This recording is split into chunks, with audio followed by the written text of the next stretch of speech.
ಪ್ರೀತಿಯ ಮಕ್ಕಳೇ, ಎಲ್ಲರಿಗೂ ನಮಸ್ಕಾರ. ನಾನು ವೇಣುಗೋಪಾಲ, ಕೂಡ್ಲು ಶ್ರೀ ಗೋಪಾಲಕೃಷ್ಣ ಪ್ರೌಢಶಾಲೆಯ ಅಧ್ಯಾಪಕ. ಇಂದು ನಾವು 6ನೇ ತರಗತಿಯ ಗಣಿತ ಪಾಠದ 2ನೇ ಅಧ್ಯಾಯ ಸರಾಸರಿ ಎನ್ನುವಂತಹ ಪಾಠ ಭಾಗವನ್ನು ನೋಡಲಿದ್ದೇವೆ. 1ನೇ ಪಾಠದಲ್ಲಿ ಕೋನಗಳಿಗೆ ಸಂಬಂಧಿಸಿದ ವಿಚಾರಗಳನ್ನು ನಾವು ಕಲಿತಿದ್ದೇವೆ. ಅದೇ ರೀತಿಯಲ್ಲಿ ಕೆಳಗಿನ ತರಗತಿಗಳಲ್ಲಿ ನಾವು ಗಣಿತದ ಕ್ರಿಯೆಗಳಿಗೆ ಸಂಬಂಧಿಸಿದಂತಹ ಸಂಕಲನ ಹೇಳಿದರೆ ಕೂಡಿಸುವುದು, ವ್ಯವಕಲನ ಕಳೆಯುವುದು, ಭಾಗಾಕಾರ ಭಾಗಿಸುವುದು, ಗುಣಾಕಾರ ಗುಣಿಸುವುದು, ಹೀಗೆ ಗಣಿತದ ಕ್ರಿಯೆಗಳನ್ನು ನಾವು ಕಲಿತಿದ್ದೇವೆ. ಈ ಎಲ್ಲ ಗಣಿತದ ಕ್ರಿಯೆಗಳನ್ನು ಉಪಯೋಗಿಸಿ ಮಾಡುವಂತಹ ಒಂದು ಪಾಠವಾಗಿದೆ ಸರಾಸರಿ. ಸರಿ, ಹಾಗಿದ್ದರೆ ನಾವು ಪಾಠ ಭಾಗವನ್ನು ಮುಂದುವರಿಸುವ. ಎಲ್ಲರ ಕೈಯಲ್ಲಿ ಪಾಠ ಪುಸ್ತಕ ಇದೆ ತಾನೇ? ಅದೇ ರೀತಿಯಲ್ಲಿ ನೋಟು ಪುಸ್ತಕವನ್ನು ನಿಮ್ಮ ಎದುರು ಇಟ್ಟುಕೊಳ್ಳಿ.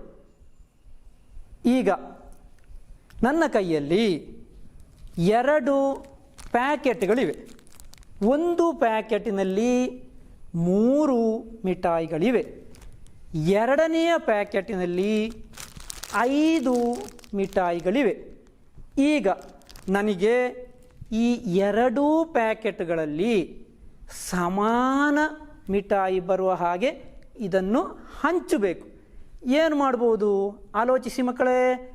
ಅದಕ್ಕೋಸ್ಕರ ನಾವು ಏನು ಮಾಡ್ಬೋದು, ಈ 5 ಮಿಠಾಯಿ ಇರುವಂತಹ ಪ್ಯಾಕೆಟಿನಿಂದ 3 ಮಿಠಾಯಿ ಇರುವಂತಹ ಪ್ಯಾಕೆಟಿಗೆ 1 ಮಿಠಾಯಿಯನ್ನು ತೆಗೆದು ಹಾಕಿದರೆ ಇದರಲ್ಲಿ 4, 2ನೆಯ ಪ್ಯಾಕೆಟಿನಲ್ಲೂ ಕೂಡ 4 ಮಿಠಾಯಿಗಳು ನಮಗೆ ಸಿಗ್ತದೆ. ಹೀಗೆ 2ರಲ್ಲಿಯೂ ಕೂಡ ಸಮಾನ ಭಾಗಗಳಾಗಿ ನಮಗೆ ಮಾಡ್ಬೋದು. ನಮಗೆ ಇದನ್ನು ಗಣಿತದ ಕ್ರಿಯೆಗಳನ್ನು ಉಪಯೋಗಿಸಿ ಹೇಗೆ ಮಾಡ್ಬೋದು? 1ನೇ ಪ್ಯಾಕೆಟ್ ಸಮ 3 ಮಿಠಾಯಿಗಳು, 2ನೇ ಪ್ಯಾಕೆಟ್ ಸಮ 5 ಮಿಠಾಯಿಗಳು. ಇವುಗಳ ಮೊತ್ತವನ್ನು ಕಂಡು ಹುಡುಕಿದರೆ, ಮೊತ್ತ ಕಂಡು ಹುಡುಕೋದು ಹೇಗೆ? 2ನ್ನು ಕೂಡ ಕೂಡಿಸಬೇಕು. 3 ಕೂಡಿಸು 5 ಸಮ ಎಷ್ಟು? 8. ಎಷ್ಟು ಪ್ಯಾಕೆಟ್ಗಳಲ್ಲಾಗಿ ಸಮಾನವಾಗಿ ಹಂಚಬೇಕು? 2 ಪ್ಯಾಕೆಟ್ಗಳಲ್ಲಾಗಿ ಸಮಾನವಾಗಿ ಹಂಚಬೇಕು. ಸಮ 8ನ್ನು ಒಟ್ಟು ಮೊತ್ತ 8 ಲಭಿಸಿದೆ. 2 ಪ್ಯಾಕೆಟ್ಗಳಿವೆ. ಆದ ಕಾರಣ 2ರಿಂದ ನಮಗೆ ಭಾಗಿಸುವಾಗ ಪ್ರತಿಯೊಂದರಲ್ಲೂ 4 ಮಿಠಾಯಿಗಳು ಲಭಿಸುತ್ತದೆ. ಅದೇ ರೀತಿಯಲ್ಲಿ ಇನ್ನೊಂದು ಲೆಕ್ಕ. ನಮಗೆ 1ನೇ ಪ್ಯಾಕೆಟಿನಲ್ಲಿ 3, 2ನೇ ಪ್ಯಾಕೆಟಿನಲ್ಲಿ 4, 3ನೇ ಪ್ಯಾಕೆಟಿನಲ್ಲಿ 5 ಮಿಠಾಯಿಗಳು ಇವೆ. ಈಗ ಈ 3 ಪ್ಯಾಕೆಟ್ಗಳಲ್ಲೂ ಕೂಡ ನಮಗೆ ಸಮಾನ ಮಿಠಾಯಿಗಳು ಬರುವ ಹಾಗೆ ಇದನ್ನು ಹಂಚಿಕೋಬೇಕು. ಏನು ಮಾಡ್ಬೋದು? ಒಂದನೇ ಪ್ಯಾಕೆಟ್ನಲ್ಲಿ 3 ಮಿಠಾಯಿಗಳು, ಎರಡನೇ ಪ್ಯಾಕೆಟ್ನಲ್ಲಿ 4 ಮಿಠಾಯಿಗಳು, ಮೂರನೇ ಪ್ಯಾಕೆಟ್ನಲ್ಲಿ 5 ಮಿಠಾಯಿಗಳು. 3, 4, 5 ಈ 3 ವ್ಯತ್ಯಸ್ತ ಸಂಖ್ಯೆಗಳಿರುವ ಪ್ಯಾಕೆಟ್ಗಳನ್ನು ಉಪಯೋಗಿಸಿ 3ರಲ್ಲೂ ಕೂಡ ಸಮಾನ ಭಾಗಗಳಾಗಿ ಬರುವ ಹಾಗೆ ಮಿಠಾಯಿಗಳನ್ನು ಹಂಚಿದರೆ ಪ್ರತಿಯೊಂದರಲ್ಲೂ ಎಷ್ಟು ಮಿಠಾಯಿಗಳು ಲಭಿಸ್ಬೋದು? ನಾವು ಮೊದಲು ಮಾಡಿದ ಹಾಗೆ ಅವುಗಳ ಮೊತ್ತವನ್ನು ಕಂಡು ಹುಡುಕಬೇಕು. 3 + 4 + 5 ಸಮ ಎಷ್ಟು? 12 ಲಭಿಸ್ತದೆ. 12ಅನ್ನು ಸಮಾನ ಭಾಗವಾಗಿ ಮಾಡಬೇಕೀಗ. ಎಷ್ಟು ಪ್ಯಾಕೆಟ್ಗಳ ಸಂಖ್ಯೆ ಇಲ್ಲಿ? 2, 3 ಪ್ಯಾಕೆಟ್ಗಳಿವೆ. ಆದ ಕಾರಣ ಮೊದಲು ಮಾಡಿದಾಗಿ 2ರಿಂದ ಭಾಗಿಸಿದರೆ ಸಾಲದು. ಎಷ್ಟರಿಂದ ಭಾಗಿಸಬೇಕು ನಾವು? 12/3 ಸಮ 4. ಪ್ರತಿಯೊಂದು ಪ್ಯಾಕೆಟಿನಲ್ಲೂ ಕೂಡ 4, 4, 4 ಈ ರೀತಿಯಲ್ಲಿ ಸಮಾನವಾಗಿ ಹಂಚಬಹುದು. ಇದೇ ರೀತಿಯಲ್ಲಿ ಇನ್ನೊಂದು ಲೆಕ್ಕ. ಒಂದನೇ ಪ್ಯಾಕೆಟ್ನಲ್ಲಿ 3, ಎರಡನೇ ಪ್ಯಾಕೆಟ್ನಲ್ಲಿ 4, ಮೂರನೇ ಪ್ಯಾಕೆಟ್ನಲ್ಲಿ 5, ನಾಲ್ಕನೇ ಪ್ಯಾಕೆಟ್ ಸಮ 8 ಚಾಕ್ಲೇಟ್ಗಳನ್ನು ತೆಗೆದರೆ 8 ಚಾಕ್ಲೇಟ್ಗಳನ್ನು ತೆಗೆದರೆ ಈಗ ನಮಗೆ ಇವುಗಳನ್ನು ಸಮಾನವಾಗಿ ಹಂಚಿದರೆ ಪ್ರತಿಯೊಂದರಲ್ಲೂ ಎಷ್ಟು ಚಾಕ್ಲೇಟ್ಗಳು ಲಭಿಸಬಹುದು? ನಮಗೆ ಇವುಗಳ ಮೊತ್ತವನ್ನು ಕಂಡು ಹುಡುಕಬೇಕು. ಏನು ಮಾಡಬೇಕು? 3 ಕೂಡಿಸು 4 ಕೂಡಿಸು 5 ಕೂಡಿಸು 8 ಸಮ 20 ಲಭಿಸ್ತದೆ. ಒಟ್ಟು ಮೊತ್ತ ಸಮ 20. ಪ್ಯಾಕೆಟ್ಗಳ ಸಂಖ್ಯೆ ಸಮ 4. ಅವುಗಳನ್ನು ಭಾಗಿಸಿದಾಗ 20/4 ಸಮ 5. ಈಗ ನಮಗೆ ಪ್ರತಿಯೊಂದರಲ್ಲೂ ಎಷ್ಟು ಮಿಠಾಯಿಗಳನ್ನು ಹಂಚಬಹುದು?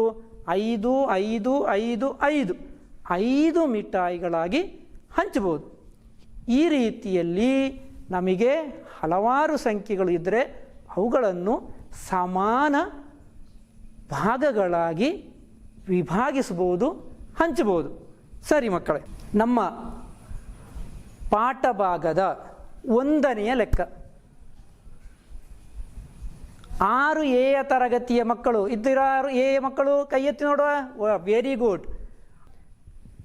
ಲೈಬ್ರರಿಗೆ ಪುಸ್ತಕಗಳನ್ನು ಖರೀದಿಸಲು 6A ತರಗತಿಯ ವಿದ್ಯಾರ್ಥಿಗಳು 1000 ರೂಪಾಯಿ ಸಂಗ್ರಹಿಸಲು ತೀರ್ಮಾನಿಸಿದರು.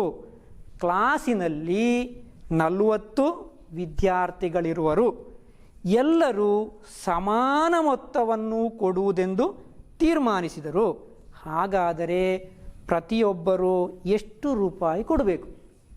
ಈಗ ನಮಗೆ ಇಲ್ಲಿ ಏನು ಮಿಠಾಯಿಗಳನ್ನು ವ್ಯತ್ಯಸ್ತ ರೀತಿಯ ಮಿಠಾಯಿಗಳ ಮೊತ್ತ ಕಂಡು ಹುಡುಕಿ ಸಂಖ್ಯೆಯಿಂದ ಭಾಗಿಸುವಾಗ ನಮಗೆ ಏನು ಲಭಿಸಿದೆ? ಸಮಾನವಾಗಿ ಹಂಚಲಿಕ್ಕೆ ಸಾಧ್ಯವಾಗಿದೆ. ಆದರೆ ಇಲ್ಲಿ ಏನು ಕೊಟ್ಟಿದ್ದಾರೆ? ಈಗ ಒಟ್ಟು ಮೊತ್ತ ಕೊಟ್ಟಿದ್ದಾರೆ. ಒಟ್ಟು ಎಷ್ಟು ಮೊತ್ತ? 1000 ರೂಪಾಯಿ ಕೊಟ್ಟಿದ್ದಾರೆ. ಸಂಖ್ಯೆ ಕೊಟ್ಟಿದ್ದಾರೆ, ಮಕ್ಕಳ ಸಂಖ್ಯೆ ಕೊಟ್ಟಿದ್ದಾರೆ. ಎಷ್ಟು? 40 ಮಕ್ಕಳಿದ್ದಾರೆ. ಹಾಗಾದರೆ ಸಮಾನವಾಗಿ ಮೊತ್ತವನ್ನು ಹಂಚಬೇಕು. ಒಟ್ಟು ಮೊತ್ತದಿಂದ ಸಂಖ್ಯೆಯನ್ನು ಭಾಗಿಸುವಾಗ ನಮಗೆ ಸಮಾನವಾದ ಹಣ ಲಭಿಸಬಹುದು. 1000/40 ಸಮ 25 ರೂಪಾಯಿ. ಪ್ರತಿಯೊಬ್ಬರೂ ಕೊಡಬೇಕಾದ ಹಣ ಸಮ 25 ರೂಪಾಯಿಗಳು. ಸರಿ, ಇದನ್ನು ನಿಮ್ಮ ನೋಟ್ ಪುಸ್ತಕದಲ್ಲಿ ಮಾಡ್ತಿರ್ತಾನೆ.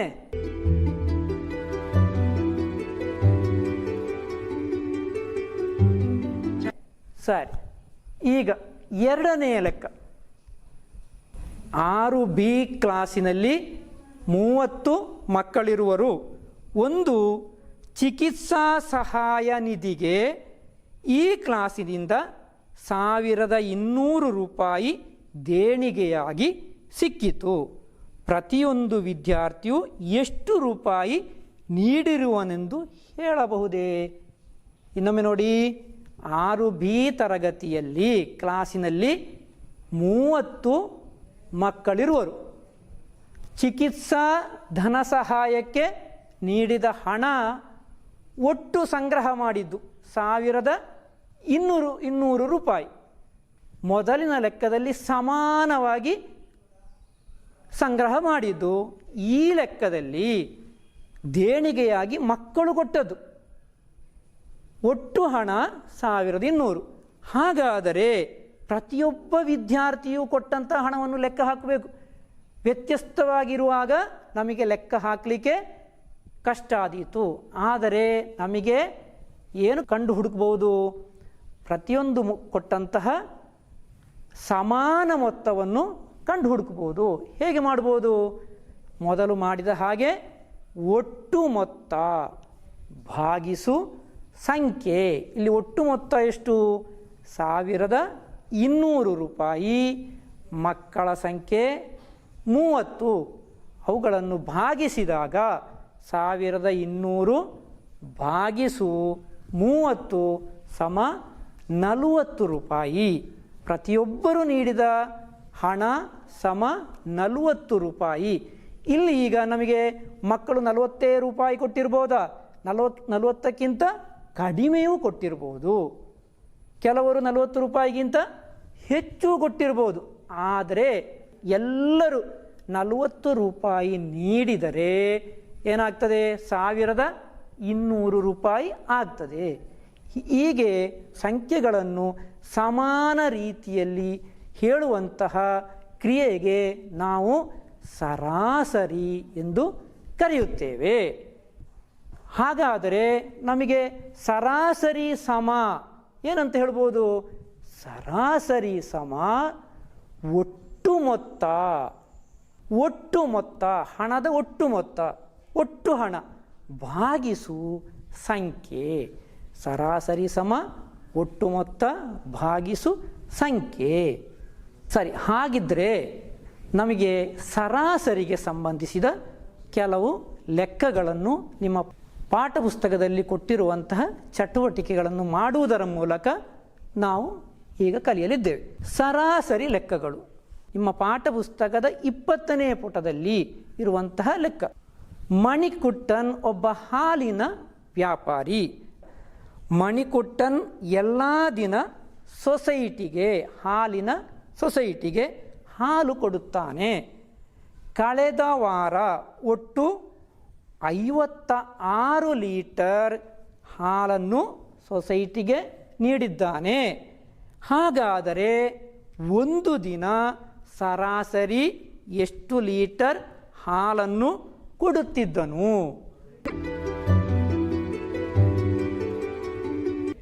ಹೇಗೆ ಮಾಡ್ಬೋದು? ಇಲ್ಲಿ ಏನು ಕೊಟ್ಟಿದ್ದಾರೆ? ಸಂಖ್ಯೆ ಕೊಟ್ಟಿದ್ದಾರಾ? ಯಾವ ಸಂಖ್ಯೆ ಕೊಟ್ಟದ್ದು? ಒಂದು ವಾರ. 1ರಿಂದ ಭಾಗಿಸ್ಬೋದಾಗಿದ್ರೆ ಸಾಧ್ಯ ಇಲ್ಲ. ಒಂದು ವಾರ. ವಾರಕ್ಕೆ ಎಷ್ಟು ದಿನ? ಒಂದು ವಾರ ಸಮ 7 ದಿನ. ಎರಡು ವಾರ ಹೇಳಿದರೆ 14 ದಿನ. ಹಾಗಿದ್ರೆ ಸಂಖ್ಯೆ ಸಮ 7. ಒಟ್ಟು ಹಾಲು ಎಷ್ಟು ಕೊಟ್ಟದ್ದಿಲ್ಲಿ? 56 ಲೀಟರ್. ಹಾಗಾದರೆ ಒಂದು ದಿನ ಕೊಟ್ಟಂತಹ ಸರಾಸರಿ ಹಾಲು, ಒಂದು ದಿನದ ಸರಾಸರಿ ಹಾಲು ಸಮ ಒಟ್ಟು ಹಾಲು ಭಾಗಿಸು ದಿನಗಳ ಸಂಖ್ಯೆ. ಒಟ್ಟು ಹಾಲು 56 ಭಾಗಿಸು 7 ಸಮ 7 ಎಷ್ಟಲಿ 56? 7 ಎಂಟ್ಲಿ 56 ಸಮ 8 ಲೀಟರ್. ಸರಾಸರಿ ಹಾಲು ಸಮ 8 ಲೀಟರ್. ಅರ್ಥ ಆಯ್ತಲ್ಲ ಮಕ್ಕಳೇ? ಇನ್ನೊಮ್ಮೆ ನೋಡಿ, ಲೆಕ್ಕವನ್ನು ಸರಿಯಾಗಿ ನೋಡಿ ನಿಮ್ಮ ನೋಟು ಪುಸ್ತಕದಲ್ಲಿ ಬರೆದು ನಿಮ್ಮ ಟೀಚರಿಗೆ ಕಾಣಿಸಬೇಕು.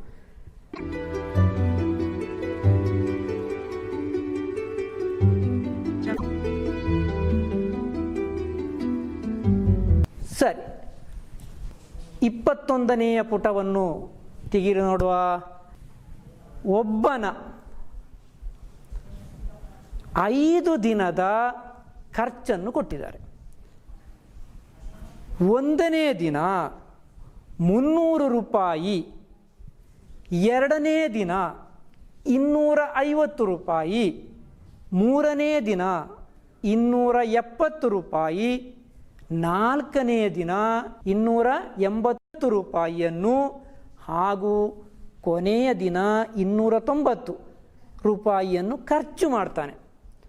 ಎಷ್ಟು ದಿನ? ಒಟ್ಟು 5 ದಿನಗಳಲ್ಲಾಗಿ ಖರ್ಚು ಮಾಡಿದ್ದನ್ನು ಕೊಟ್ಟಿದ್ದಾರೆ. ಈಗ ಆ ವ್ಯಕ್ತಿಯ 1 ದಿನದ ಸರಾಸರಿ ಖರ್ಚನ್ನು ಕಂಡು ಹುಡುಕಬೇಕು.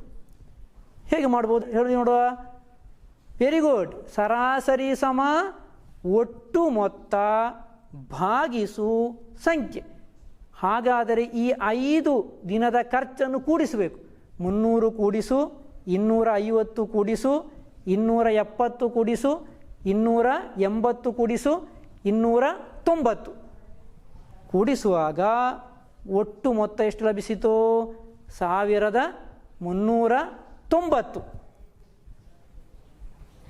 ಇಲ್ಲಿ ಸಂಖ್ಯೆ 5 ದಿನ ಸಂಖ್ಯೆ ಆಗಿದ್ರೆಷ್ಟು? 5.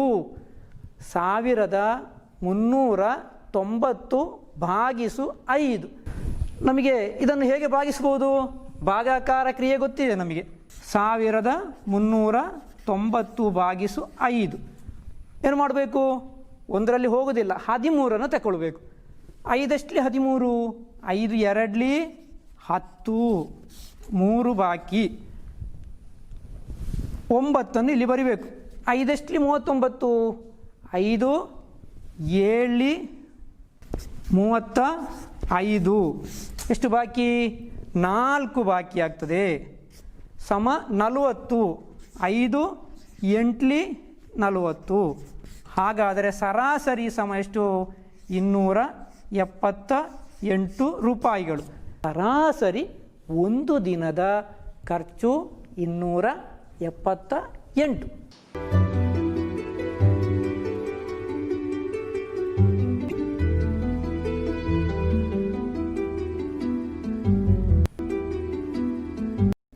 ಸರಿ, ಹಾಗಿದ್ರೆ ಸರಾಸರಿಯನ್ನು ಕಂಡು ಹುಡುಕಲಿಕ್ಕೆ ನಾವು ಏನು ಮಾಡಿದರೆ ಆಯಿತು? ಒಟ್ಟು ಮೊತ್ತದಿಂದ ಸಂಖ್ಯೆಯನ್ನು ಭಾಗಿಸುವಾಗ ನಮಗೆ ಸರಾಸರಿ ಲಭಿಸುತ್ತದೆ. ಸರಿ, ಎಲ್ಲರಿಗೂ ಅರ್ಥ ಆಯಿತು ತಾನೇ? ಹಾಗಾದರೆ ಸ್ವಲ್ಪ ವ್ಯತ್ಯಸ್ತ ರೀತಿಯ ಒಂದು ಲೆಕ್ಕವನ್ನು ನೋಡುವ. ಸುಧೀರನ ತರಗತಿಯ ಕೆಲವು ಮಕ್ಕಳ ಅಂಗಿಗೆ ಅಗತ್ಯವಿರುವ ಬಟ್ಟೆಯ ಅಳತೆಯನ್ನು ಕೆಳಗೆ ಪಟ್ಟಿಯಲ್ಲಿ ಕೊಟ್ಟಿದ್ದಾರೆ. ಒಮ್ಮೆ ನೋಡಿ ಮಕ್ಕಳೇ ಪಟ್ಟಿಯನ್ನು. ಸುಧೀರನಿಗೆ ಬೇಕಾದದ್ದು, ಅಂಗಿಯನ್ನು ಹೊಲಿಸಲಿಕ್ಕೆ ಬೇಕಾದ ಬಟ್ಟೆ 110 ಸೆಂಟಿಮೀಟರ್. ರವಿಗೆ ಬೇಕಾದದ್ದು 130 ಸೆಂಟಿಮೀಟರ್. ರಮೇಶನಿಗೆ ಬೇಕಾದದ್ದು 120 ಸೆಂಟಿಮೀಟರ್. ಸುಹೈಲ್ಗೆ ಬೇಕಾದದ್ದು 140 ಸೆಂಟಿಮೀಟರ್. ಜೋಸೆಫ್ಗೆ ಬೇಕಾದದ್ದು 100 ಸೆಂಟಿಮೀಟರ್. ಈಗ ಅದರ ಕೆಳಗೆ ಒಂದು ಪ್ರಶ್ನೆ ಕೊಟ್ಟಿದ್ದಾರೆ. ಏನು? ಅವನ ತರಗತಿಯಲ್ಲಿ, ಸುಧೀರನ ತರಗತಿಯಲ್ಲಿ ಒಟ್ಟು 23 ಮಕ್ಕಳಿದ್ದಾರೆ. ಹಾಗಾದರೆ ಎಲ್ಲರಿಗೂ ಸೇರಿ ಸರಾಸರಿ ಎಷ್ಟು ಬಟ್ಟೆ ಬೇಕಾಗ್ಬೋದು? 5 ಮಕ್ಕಳಿಗೆ ಬೇಕಾದ ಬಟ್ಟೆಯನ್ನು ಕೊಟ್ಟಿದ್ದಾರೆ. 23 ಮಕ್ಕಳಿಗೆ ಬೇಕಾದ ಒಟ್ಟು ಬಟ್ಟೆಯನ್ನು ಕಂಡು ಹುಡುಕಬೇಕು ನಾವೀಗ. ಹಾಗಾದರೆ ಹೇಗೆ ಮಾಡ್ಬೋದು? ಊಹಿಸಿ ನೋಡುವ.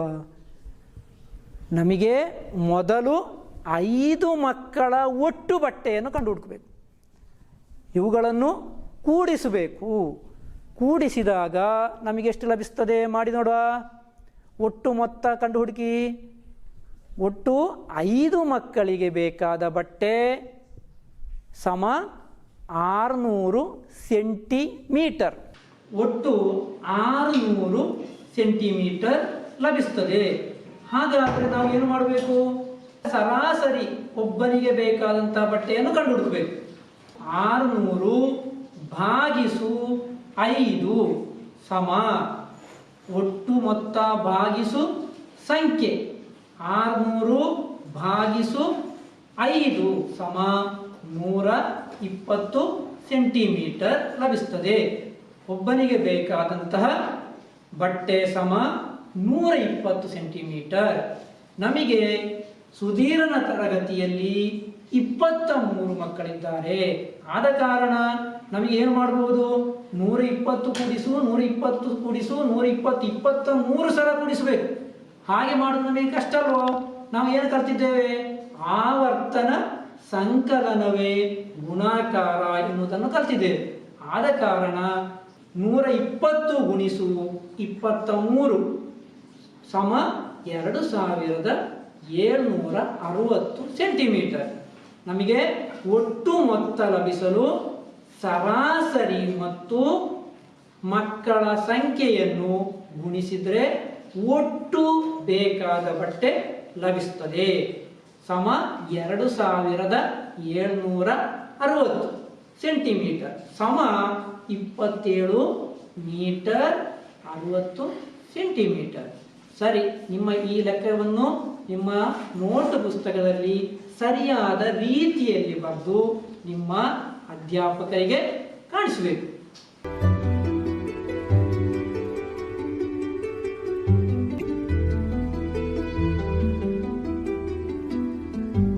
ಮಕ್ಕಳೇ, ಮುಂದಿನ ಈ ಪ್ರಶ್ನೆಯನ್ನೊಮ್ಮೆ ಗಮನಿಸಿ.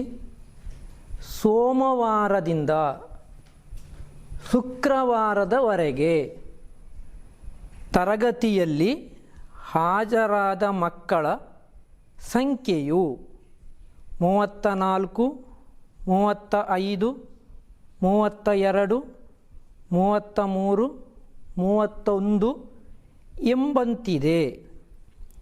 ಪ್ರತಿಯೊಂದು ದಿನ ಸರಾಸರಿ ಎಷ್ಟು ಮಕ್ಕಳು ತರಗತಿಯಲ್ಲಿ ಹಾಜರಿದ್ದರು? ಇಲ್ಲಿ ಸೋಮವಾರದಿಂದ ಶುಕ್ರವಾರದ ತನಕ ತರಗತಿಯಲ್ಲಿ ಹಾಜರಾದ ಮಕ್ಕಳ ಸಂಖ್ಯೆಯನ್ನು ಕೊಟ್ಟಿದ್ದಾರೆ. ಒಟ್ಟು 5 ದಿನಗಳು, ಸೋಮವಾರದಿಂದ ಶುಕ್ರವಾರದವರೆಗೆ ಒಟ್ಟು 5 ದಿನಗಳ ಮಕ್ಕಳ ಹಾಜರಾತಿಯನ್ನು ಕೊಟ್ಟಿದ್ದಾರೆ.